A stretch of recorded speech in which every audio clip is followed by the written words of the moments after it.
Oh wow, I can't believe this. This is awesome.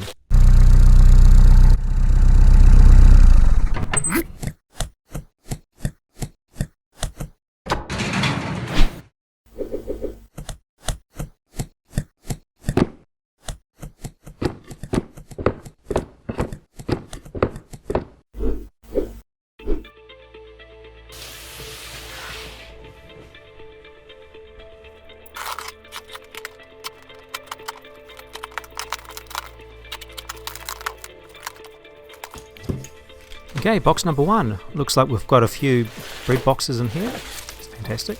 Love bread boxes.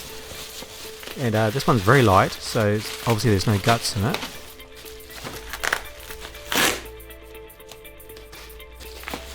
Little sticky duct tape. Oh, wow. Okay, I've not seen a bread box like this before. What is the story with this? This is bizarre.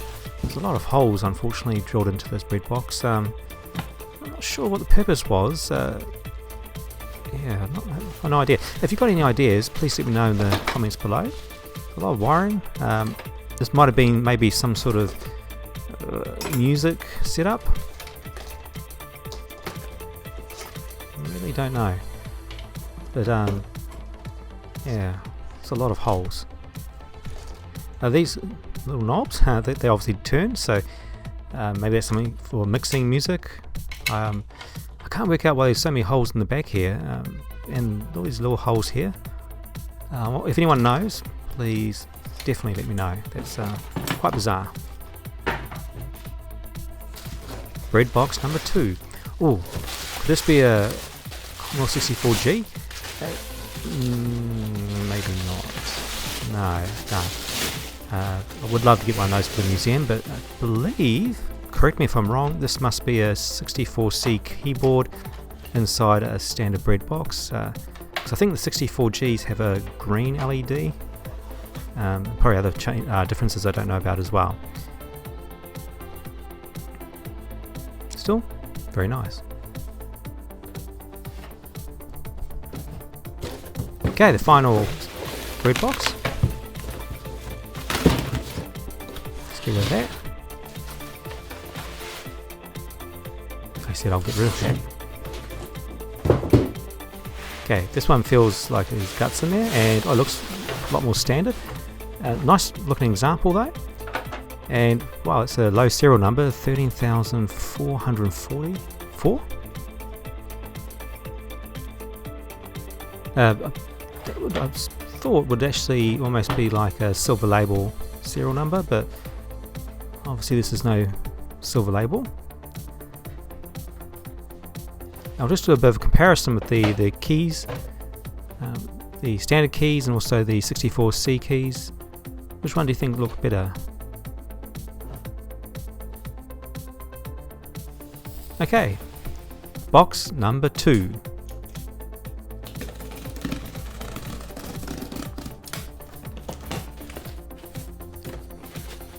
Okay, we've got some Amiga 500 stuff. Actually, that's quite handy. I still haven't replaced the Revision 7 casing from my Amiga 500. This one looks in really good condition, so I'll use that. Okay, another Amiga 500 motherboard. Trying to be careful not to create too much static electricity here. And what else have we got? A little box. Oh, what's in this little box?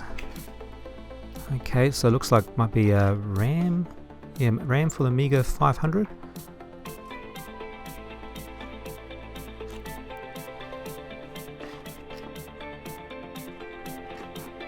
Yep, 512K. And what other little doodackies for the Amiga 500. I think another one was a more RAM. Some RAM covers.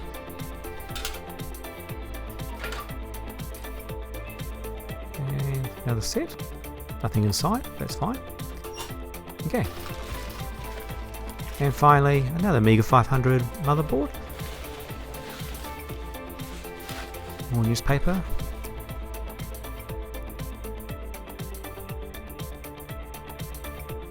Okay, most of these socketed chips are gone, but that's fine. Okay, so that was the contents of this box. Okay, this was a bit of a mystery box that came inside another box that I opened up, and I thought I'd just open up the rest of the box on this unboxing video. This one has got me perplexed a little bit, where it came from and what it is.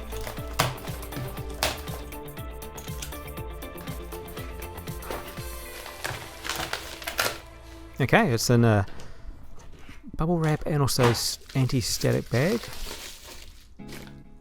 So this could be RAM maybe. Have a quick look.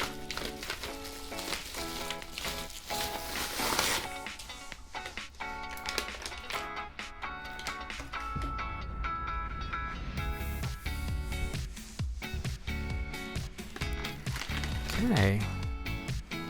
Well, interesting. Actually, I have no idea what Commodore this comes from. So if you do know, I could Google it, but I might as well ask you, because like I said, I'm no expert, and it might be easier just to ask you, what Amiga is this from? Please let me know.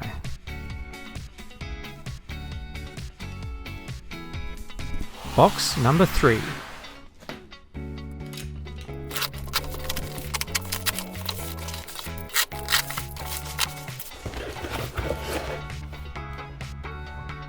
Now that's awesome looking bubble wrap.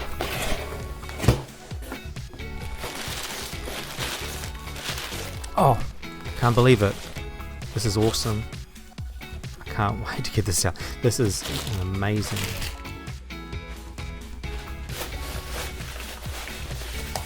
Okay, I'll just get rid of that. Recycle the cardboard.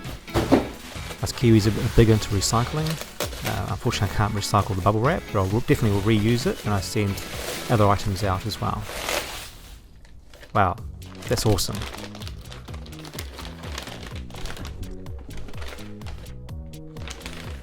Commodore 116.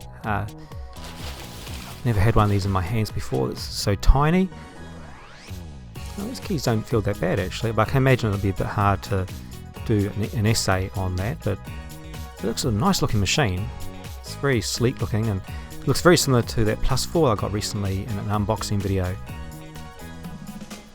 Wow, it's pretty compact. So they've done well to fit everything in a small little container.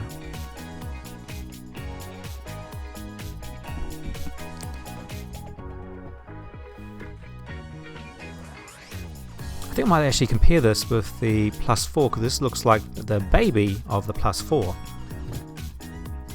Okay, I've got my Plus 4 here from a previous unboxing video. Okay, I might have exaggerated a little bit. It's not really the baby of the Plus 4, it's more like the younger brother of the Plus 4. It's all of a sudden doesn't feel that tiny after all, but it definitely is smaller. And definitely a nice addition to the breadbox, the Commodore Computer Museum here in New Zealand. Okay, box number 4.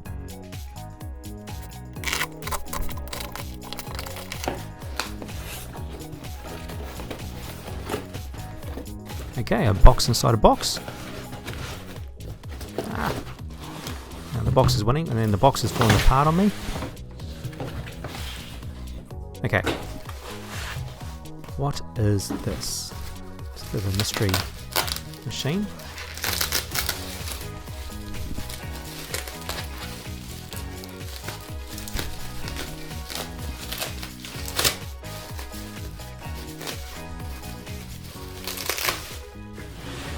Okay, what is in this?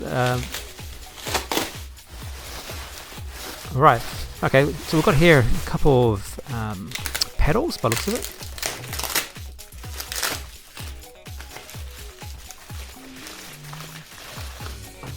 Yep, these look pretty old. I know what this is. I actually ordered this. This was actually the original style Commodore console computer as such, or like a Pong clone that Commodore released, I think about 1976, 1977.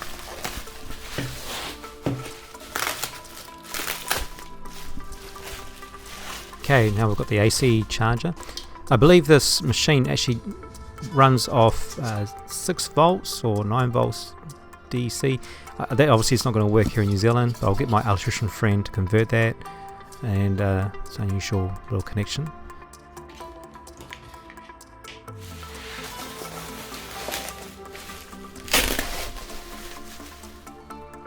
And here it is. This is the Commodore 3000H. It's in the time period when everyone was releasing Pong clones, and this is quite a nice looking machine. We've got another dedicated paddle here. So this is actually a 4-player machine. So you've got your 3 paddles, 2 add-ons, the dedicated one wired, and also there's one on the machine itself. And there's 4 games you could choose. You could choose target, tennis, football or soccer, and squash. I'll definitely do a restore video. My next video will actually be on this, and I'll turn it on and we'll see it going. So watch out for that in the next couple of days.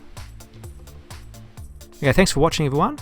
That was the unboxing video. I hope you enjoyed it. Some more awesome items for the Commodore Computer Museum, and we look forward to seeing you very soon with the next video.